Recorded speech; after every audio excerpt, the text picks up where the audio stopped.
I found myself parked outside my wife's office at 7 in the evening, prepared to finally shatter the illusion we'd called a marriage for too long. Some guys might turn a blind eye or shrug it off, but I wasn't about to ignore what was right in front of me. Linda had never worked late before, not once in our years together, so I noticed immediately when things started to change. I figured this had been going on for about 2 months. It all began when I saw Linda slip on a pair of red high heels for work. She hated heels, said they were uncomfortable, and usually only wore them on rare occasions, like weddings or special nights at home. The only time those shoes made an appearance, she'd be wearing them with white stockings, a lace bra, and a matching thong, exclusively for our private moments. So, seeing her wear them out to the office, that was a red flag waving right in my face. Naturally, I asked her what was up. I tried to keep it casual, just in case. "Is something going on?" I asked. Without even pausing or glancing my way, she muttered something about a big meeting with her boss and wanting to look professional.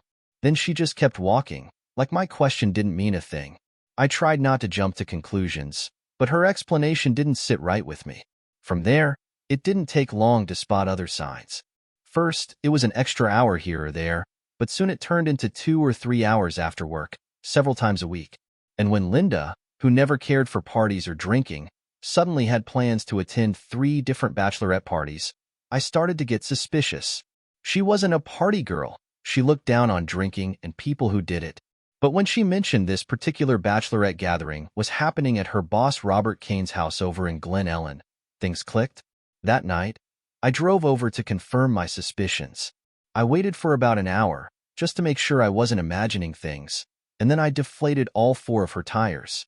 When she finally got home, she didn't even mention it to me. Instead, she told our daughter, Emily, that someone had just let the air out and luckily hadn't slashed them. Emily asked if that was really what happened, and Linda assured her, grateful she kept an air pump in the trunk, one I insisted she carry. Later, Linda tried to brush it off, claiming she'd been out with friends at a dance club and was thinking maybe she should avoid that scene in the future. But by then, I'd already seen the writing on the wall. I talked to a lawyer, got the wheels rolling on a divorce, and soon found myself outside her office again, ready to finally confront her with the truth. Reflecting on our 21-year marriage, I could only think about the times we'd had with our daughter, Emily, who at 17 was the only good thing that had come from this relationship. Linda and I had met when she was a receptionist aiming to become a paralegal, helping me once with a contract dispute. We dated for 2 years, and I thought we were genuinely happy when we got married. But everything started unraveling when she began working for Robert Kane. Despite the demanding hours of my truck driving job, I did everything I could to make time for family. We'd take weekend trips together, adjusting plans to Emily's school and sports schedule. We spent weekends in Galena, checking out wineries, or in Lake Geneva, browsing shops and enjoying a little downtime. But looking back, it was that change in footwear that first hinted at the betrayal brewing behind my back. Over time, Linda became more distant, less like the woman I married. I remember the night I finally asked if we could spend some time together. "How about dinner and a movie?" I suggested, telling her I'd managed to get a rare Friday night off. I wanted to reconnect, even if it was just for a few hours. But she barely listened. "You know the drill. Fridays are girls' night, and they need me as their driver," she said dismissively. I asked if they could handle one night without her, mentioning how much her late nights were affecting us. That's when she hit me with it. "If you had a real job, where you didn't have to drive at all hours, maybe we could spend more time together. But you don't. I've put up with it for 20 years. Deal with it." And with that, she walked out, leaving me standing there, speechless. I followed her to the garage and watched her drive off. Our neighborhood only has one way out, a twisty path through a maze of side streets. I got in my truck and took off after her, catching sight of her just as she turned onto Main Street, heading straight for Robert's house. After that night, I kept my distance, finally consulting the lawyer on Monday morning. I wasn't after revenge or anything drastic. I just wanted a way out. She'd made it clear through her words and actions that she didn't want me anymore, so I figured she could have her boss without a fight from me. When I told Emily what was happening, I tried to explain it as best I could.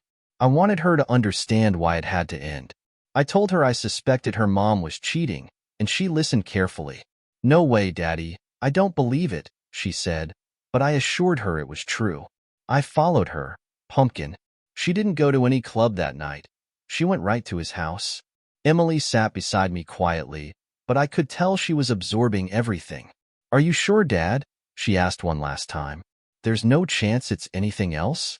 I took a deep breath and shook my head. "No, Pumpkin, it's over. She broke my trust, tore me apart, and as far as I'm concerned, there's no excuse for a long affair like this, no matter the reason." I considered, just for a second, whether it might be forgivable if she'd just gotten drunk one night and made a mistake. Maybe if someone had hurt her, I'd look at this differently. But no, this was something she chose, plain and simple.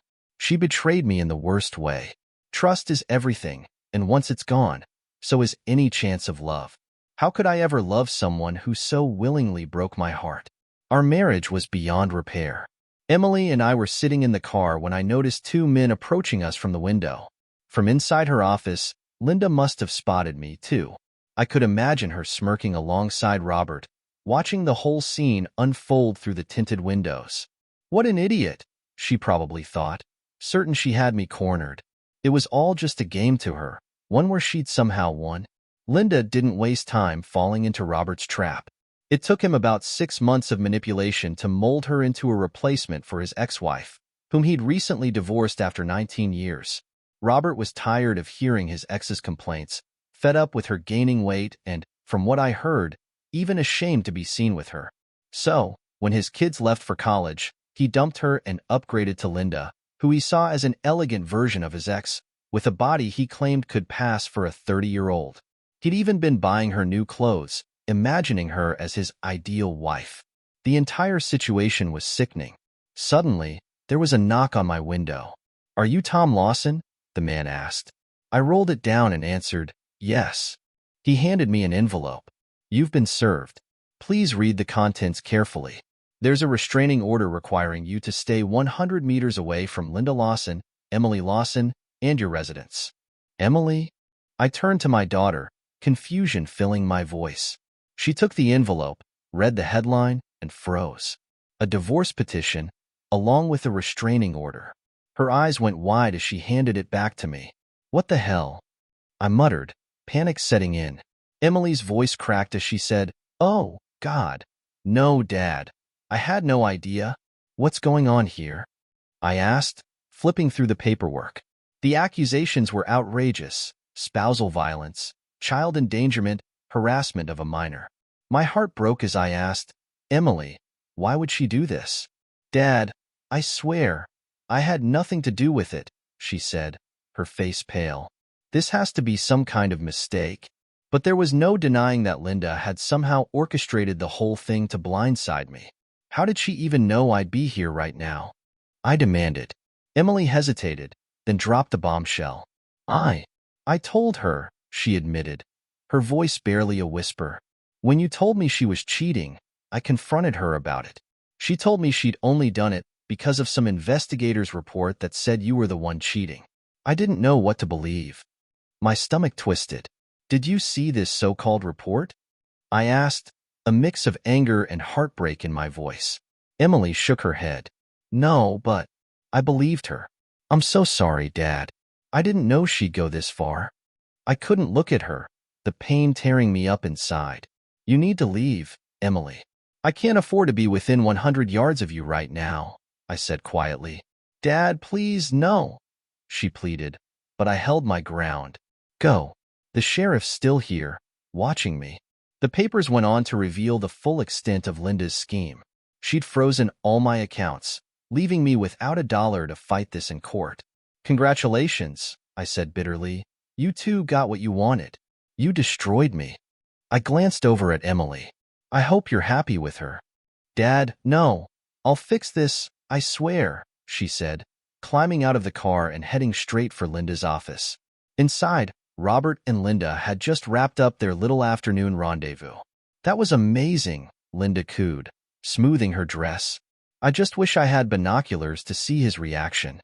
Robert chuckled, fastening his belt. Emily stormed in just then, her voice shaking with anger. "You're a monster." Child endangerment? Harassment? What the hell is wrong with you? Linda glanced at her with a smirk. I just beat him to it, that's all. Now he can't touch the house or any of our money for a while. I'm holding all the cards. Emily stared at her, disgusted. He didn't cheat on you, did he? Linda laughed, tossing her hair. Of course not. Why would he? But why does it matter now? Emily's face darkened, and without another word, she swung at Linda, landing a solid punch that sent her to the floor. Robert burst into laughter. Nice one, kid. Emily's face twisted as she looked at him and swept everything off the nearby table with a single swipe. She turned to Robert, her voice like ice. Don't ever come near me or my dad again. I can and will make you regret it. Emily, wait. Linda called after her, but Emily kept walking. Linda clenched her fists, seething with anger. That little brat is going to pay for this, she growled. On her way out, a man with an envelope approached Emily. Are you Linda Lawson? He asked. Emily pointed to the office door. She's in there, she said before storming out.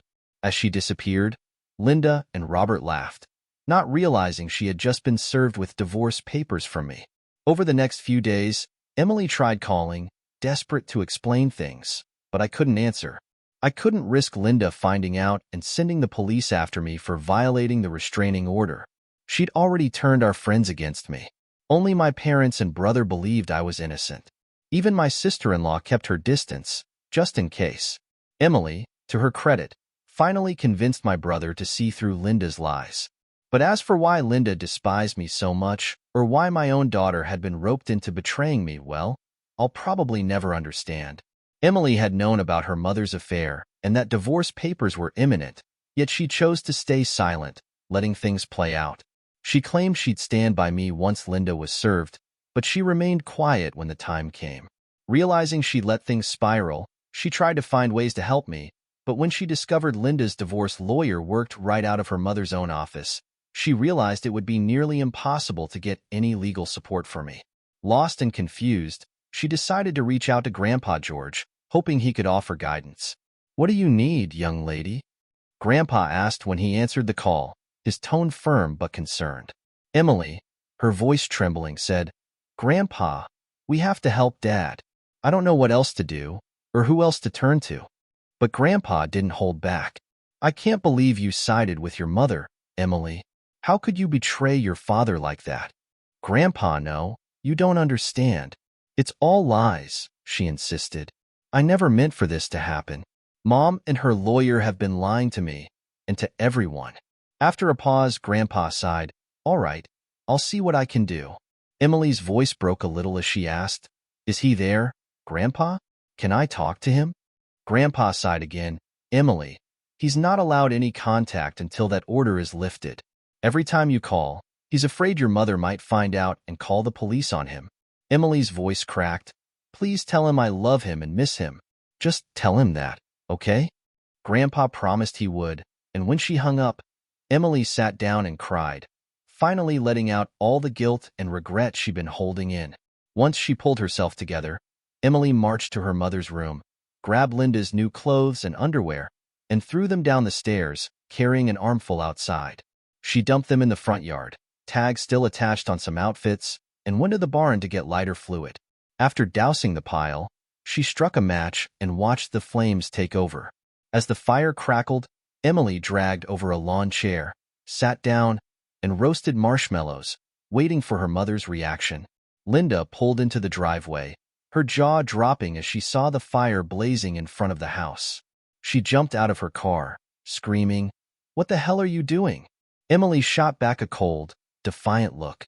Oh, I've lost my mind, Mom, she replied, almost casually. This is for every single day Dad can't talk to me. Drop the fake charges, or I'll keep burning more of your stuff. And if you lay a finger on me, I'll let everyone know that your boyfriend tried to see my underwear. Linda glared but didn't dare get closer. Instead, she stormed back into the house and immediately tried calling me. As usual, I ignored the call and deleted her message without listening. Not long after, a fire truck and police car pulled up. A neighbor had reported the fire. A police officer and firefighter walked over to Emily. What's going on here, Young lady? Asked the officer, eyeing the smoldering pile of clothes. Emily shrugged. My mom said she didn't want these clothes anymore, so she told me to burn them out here. The officer frowned. You can't have a fire in the front yard. Is your mother home? He asked. Yes, sir, Emily replied, her face impassive. A firefighter offered to help put it out. Did you use anything to light it? He asked. Emily looked him straight in the eye and replied, a full can of lighter fluid. He shook his head, grabbing a shovel. We'll put some sand on it to douse the flames, he said. The officer rang the doorbell, and Linda opened it, clearly ready to unleash her anger on Emily, until she saw the police. Ma'am, did you know it's against city ordinance to have an open fire in your yard? The officer asked. Linda, her frustration barely contained, replied, I didn't know. He handed her a fine slip. Consider donating your clothes next time. Plenty of people could use them. Linda took the ticket, shut the door, and I could only imagine the fury on her face. That Monday, Linda's lawyer showed up for the restraining order hearing and decided not to renew it, knowing it had already served its purpose. The order had smeared my name and given Linda extra time to manipulate everything. My lawyer filed a motion to have Linda charged with perjury, but the judge dismissed it due to insufficient evidence. Even though the restraining order was lifted, it didn't feel like much of a victory. Her lies had left me humiliated and ruined.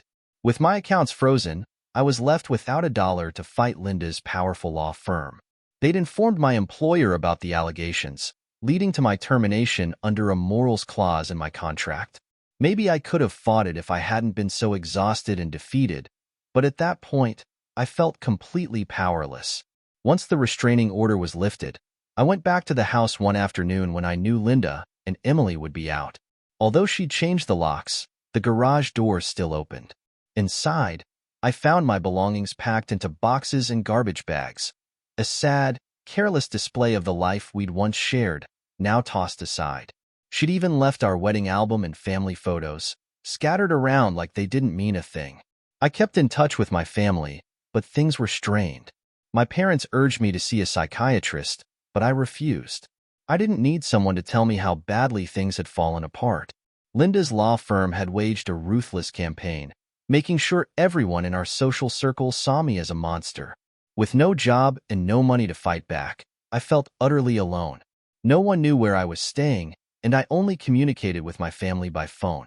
The only times I saw anyone from my past life were during court appearances for the divorce, where I sat in silence, watching the life I'd known slip further and further away. Emily tried reaching out during our court appearances, hoping for any acknowledgement, but I ignored her, feeling hollowed out and broken. She looked at me as if I were the walking dead. Meanwhile, Linda seemed to revel in my misery, her bitterness transforming into near hatred as she used every legal maneuver to drag me down. The divorce was brutal and exhausting, but finally, it was done. I managed to secure my share of our assets, sold the house, and kept my truck. Yet rumors about child misuse, completely unfounded, had already made it impossible to find work around town. So, I decided to leave and start fresh in Chicago, where I eventually found a new job driving trucks. On the day I left, I went by my parents' house to say goodbye, and just as I was loading my last bag, Emily ran up, visibly emotional. Dad, I'm so sorry. This shouldn't have happened, she said, hugging me tightly, but I couldn't bring myself to hug her back. You made your choice, Emily, I replied. You took her side without even looking for the truth. Now you understand why I had to file first. Her eyes filled with tears as she said, Daddy, I didn't know. I'm sorry. I took a deep breath, steadying myself.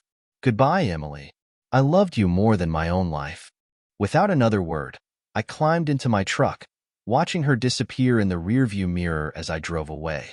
Meanwhile, Linda was ready to dive into her new life. The very day our divorce was finalized, Robert proposed to her in a crowded restaurant. Yes, Robert, she squealed, causing a scene that turned heads. She could hardly wait to get to his house, already dreaming of how she'd redecorate the place, planning to erase every reminder of his ex-wife, Susan. She found Robert's current furniture tacky and was determined to replace it all, starting with a new bedroom set. As they left the restaurant, They walked past Susan, who was having dinner nearby with her parents. Susan glared at them and spat at Robert as they passed, but he shrugged it off, laughing as if she were irrelevant. Back at the truck warehouse, I ran into Tom. "Tom, what's up, man? You look like someone just ruined your whole day," he said, leaning against the doorway. I sighed. "Divorce finalized today." Tom shook his head. "After what she put you through, man, you ought to be celebrating, not moping." I nodded. "It's not her. It's my daughter. She chose her side, and it's killing me. She calls and emails, but I can't bring myself to respond." Tom patted my shoulder. "Maybe it's time to let off some steam, Tom." Just then, Mariana, a coworker, passed by and overheard. She smiled and chimed in, Tom's right. You've been carrying this for too long." I laughed weakly. Who'd want to be around me these days? Mariana simply smiled. Maybe I would. Encouraged by my friends, I asked Mariana out. We went for dinner, a movie, and coffee at Baker Square, where her gentle nature helped me feel understood. As we talked, Mariana reassured me, saying I was a good guy going through a rough time, and that things would get better. For the first time, I felt a bit of hope flicker inside me. She listened as I shared the details of the divorce and Linda's betrayal, holding my hand across the table. "You've been looking back long enough," she said, smiling softly. "Maybe it's time to look forward." As we left, she leaned in, giving me a soft kiss that reminded me of what it felt like to be valued. Later, she invited me over, and we shared an intimate moment under the calm glow of moonlight in her room. For the first time in a long time, I felt some peace, and I held her close, telling her, "Your loss is my gain, and I'm not letting this slip away." Her smile was all I needed to know that perhaps my future wasn't as bleak as I'd thought. A week later, another chapter was about to unfold. A man dressed in black approached the back door of Robert's upscale home, smirking when he found it unlocked. Moving silently, he entered, making his way to Robert's office, where he hid in a closet, patiently waiting for his target. He'd seen photos of Robert's office online, so he knew where to hide, and his alibi was rock solid. Soon enough, Robert entered the office, completely unaware of the intruder. The man slipped out of the closet, gun in hand, and pressed it to the back of Robert's head. A single shot echoed in the room, and Robert slumped forward, lifeless. The man placed the weapon in Robert's hand, leaving a folded note on the desk that read, "Price paid in full." Quietly, he left, disappearing into the night as if he'd never been there. It was the end Robert Kane never saw coming, and somewhere in the silence that followed, justice had finally found him. Upon returning home from the store, Linda entered Robert's office to show him the new bedding she'd bought, only to scream at the sight of his lifeless body slumped in the chair. She quickly called 911, her gaze darting between the gun in his hand and a typed note on his computer screen that read, "Price paid in full." Shocked, she muttered, "No, Tom, no. What have you done?" Detective Marcus Reed received the call and hurried to the Kane residence. Inside, Linda sat weeping in the living room while crime scene investigators surveyed the office. Noticing a set of new golf clubs in the corner, Reed observed the scene with a frown. Robert held the gun in his right hand, a curious choice since Robert was known to be left-handed. After confirming details with the first responders, Detective Reed learned the incident appeared to be self-inflicted. Robert Kane, a prominent attorney, had been found by his fiancée, Linda Lawson, who called for help. A single sentence was typed on his computer and signed. Reed read the note, then questioned Linda, who quickly pointed to Tom, her ex-husband, as the killer. "Robert never even liked guns, Detective. Tom did this because he thought Robert took me from him," she insisted, adding that she had started seeing Robert while she was still married to Tom. Reed noted her statement but considered other angles, including resentment from Robert's ex-wife, Susan, who might still hold a grudge. Linda confirmed her own alibi, explaining she was out shopping at the time of Robert's death. Later that Sunday, Detective Reed tracked down Tom, who stated he'd been driving through Rockford that night. Arriving at the warehouse around 9:30 p.m., Reed mentioned Robert's supposed self-inflicted death and hinted at oddities in the scene. Tom, keeping calm, provided his phone number and offered to help however he could. As Detective Reed drove away, He found himself troubled by the details. Robert, a lefty, had allegedly shot himself with his right hand. The typed note seemed staged, and there were barely any traces of gunpowder on Robert's hand. These inconsistencies nagged at him as he prepared for further investigation across Chicago. When Tom returned to his kitchen, Tom, a friend, asked what the detective wanted. Tom chuckled. "It seems my ex-fiancée committed self-destruction." Tom raised a beer and a toast, saying, "Let's hope your alibi checks out." And they laughed, clinking bottles. At Robert's funeral, Linda sat in the front row, grieving over the man who had drawn her away from a happy marriage. Tears fell for Robert, who had swayed her into betraying her husband and appending her life. She had once been deeply in love with Tom, her dependable truck driver husband, until she started working under Robert. He had worn her down, planting doubts about her marriage with jabs at Tom's unimpressive job, making her feel ashamed of her once beloved partner. The cracks Robert created widened until she couldn't see the man she once loved. Linda mourned not just Robert's death but the end of her marriage and the relationship with her daughter, Emily. Everything she'd lost and destroyed now seemed like an empty waste. She didn't notice the glares from Robert's ex-wife and daughters, who whispered that she was to blame for his death. Back home for the weekend, Emily listened as Linda suggested she pay respects to Robert. Emily looked her mother squarely in the eye. "How dare you ask me to respect the man who destroyed my father?" she snapped.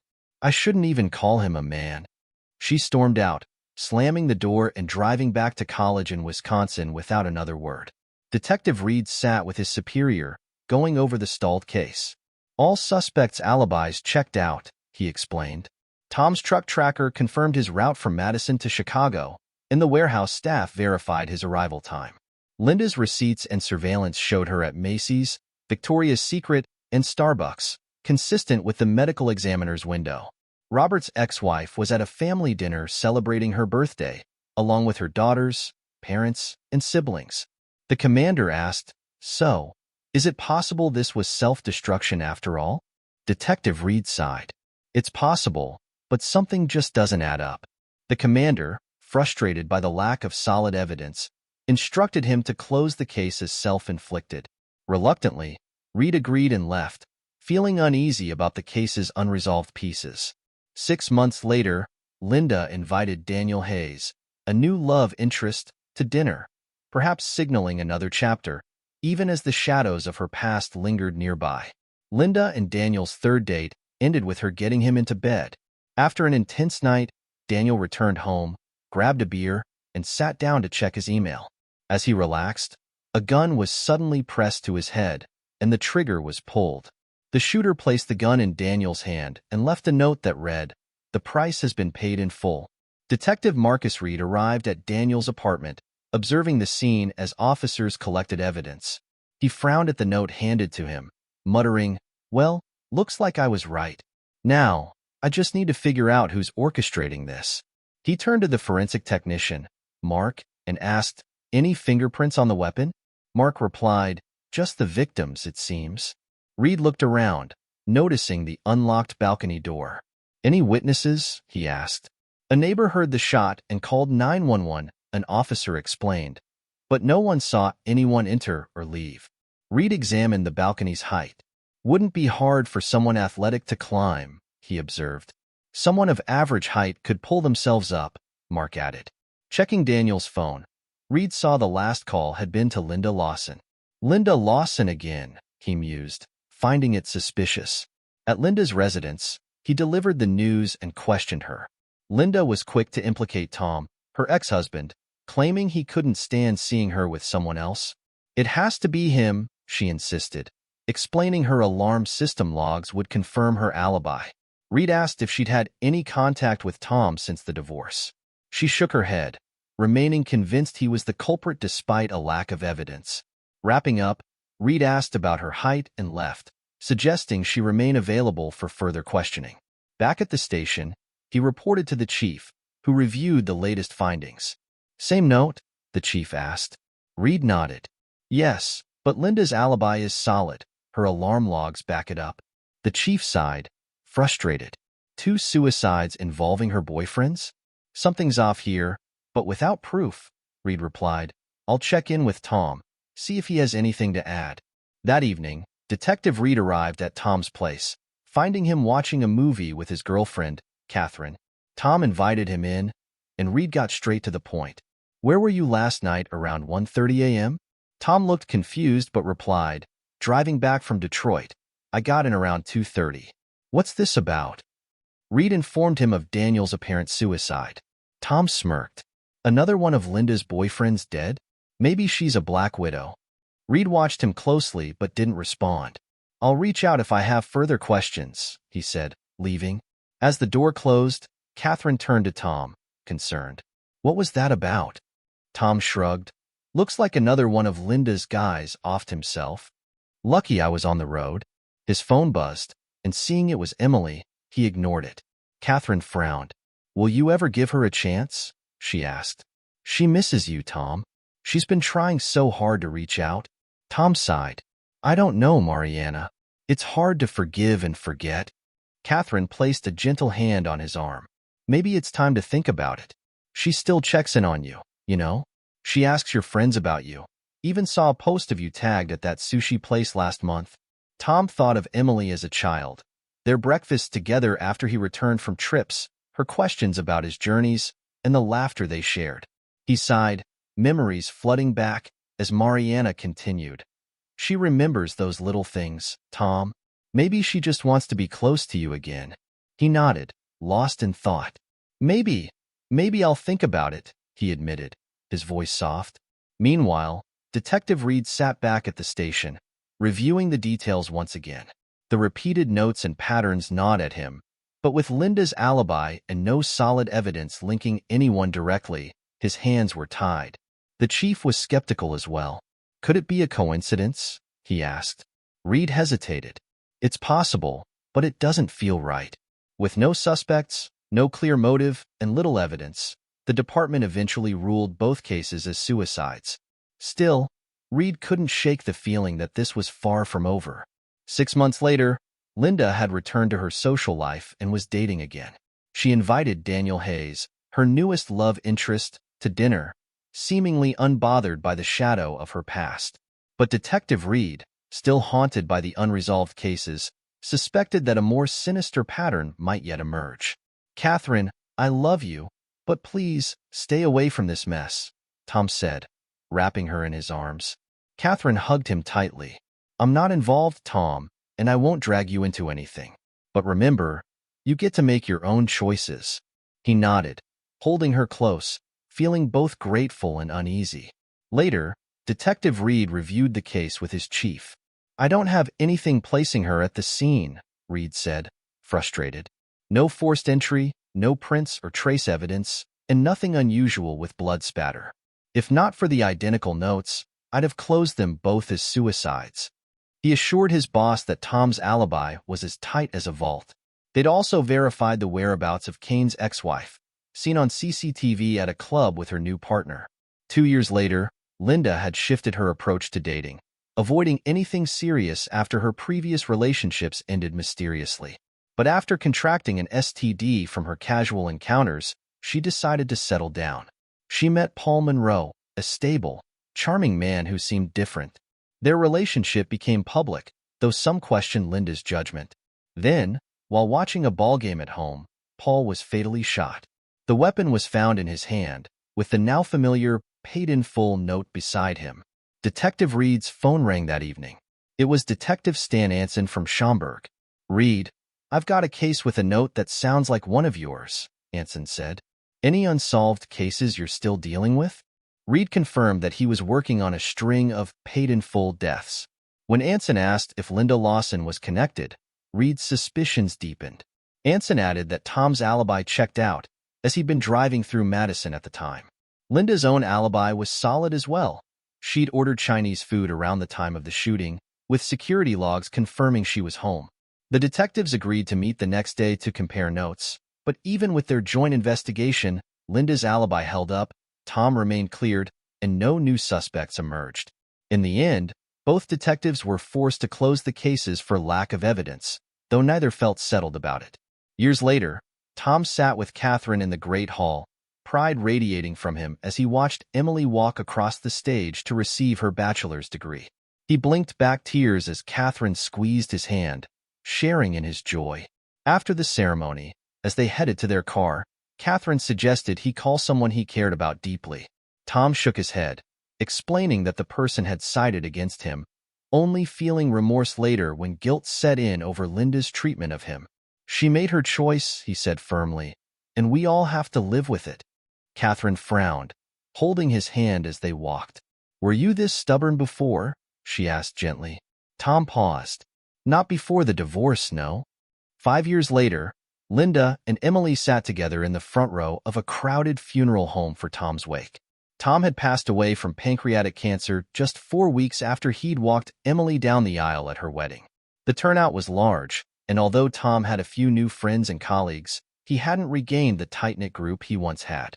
Catherine attended, standing quietly as people paid their respects, holding back her frustration with Linda for the pain she'd caused Tom over the years. After the service, Tom Bianchi, Tom's longtime friend, sat with Emily, recounting stories of Tom's final years. He shared details that filled her heart with memories she never knew, and she felt grateful for this piece of her father she could now carry with her. Catherine had been the one to convince Tom to reconcile with Emily when he learned his diagnosis. For years, he had ignored her letters, deleted her emails, and let her calls go unanswered. But in his final months, he reached out, and their reunion was profoundly moving. Emily rescheduled her wedding, sparing no expense, to fulfill her deepest wish to have her father walk her down the aisle. That tearful reunion brought Tom peace, allowing him to let go with a sense of closure.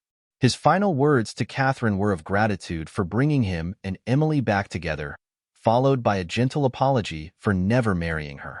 She understood, knowing they had found happiness together regardless. Later, she told Emily how Tom had missed her and how he'd regretted not reconnecting sooner. When Linda asked Emily about their last moments together, Emily shared pieces of their reconciliation. He came to my graduation, she said, smiling softly. He sat in the back, watching with pride, with Catherine by his side. He followed my career, proud of everything I accomplished. His walls at home were covered with clippings he saved from the Herald, and he always called me his crime scene expert. Catherine confirmed. He said it was all because of those early days, when you were little and watched Columbo and crime shows together. He'd always hoped you'd make it big someday, maybe even in Chicago or another big city, doing something meaningful. Emily smiled through most of the wake, listening to the stories from her father's life post-divorce. She finally had the chance to meet Catherine, who she'd spoken with occasionally but had never truly known. It became clear that her father had carved out a new life, one that was as fulfilling as it could have been given the circumstances, and he'd passed away a contented man. After the funeral, Emily whispered a final prayer, thanking God that her father had found peace. Linda attempted to reconnect with Emily during the wake and funeral, but as usual, her timing fell short. At the after-service luncheon, she made an ill-timed comment that shattered any chance for reconciliation. As they sat alone, Linda remarked, "Emily, I finally feel at peace." Taken aback, Emily asked, "What are you talking about, Mom?" Linda sighed, "For years, I've avoided relationships because I feared your father would somehow ruin them. He's finally gone, so I feel like I can start again without looking over my shoulder." Emily's face twisted in anger. "So, now you're relieved he's dead, just so you can go out and have fun?" She shook her head in disgust. "I hoped you'd changed, but you know what? I hope you rot in hell." Linda tried to explain, but Emily cut her off coldly. It was the last conversation they would ever have. 10 months later, Linda and her boyfriend, Jack Finley, were having dinner at an upscale steakhouse. Jack raised his glass and expressed gratitude for their 8 months together, telling her how happy he was to have found her. Linda squeezed his hand, reciprocating the sentiment. "I wasn't sure I'd find love again, but I'm so glad we met." After a moment, Jack leaned in and proposed. Linda took a deep breath, smiled, and accepted his proposal, thinking, "Tom is gone now. I've got nothing to worry about." A week later, Jack sat on his back porch, enjoying a cigar as he reflected on his future with Linda. Relaxed and happy, he took a long drag, letting the smoke curl up into the night air. Suddenly, a gun was pressed to his temple, and the trigger was pulled.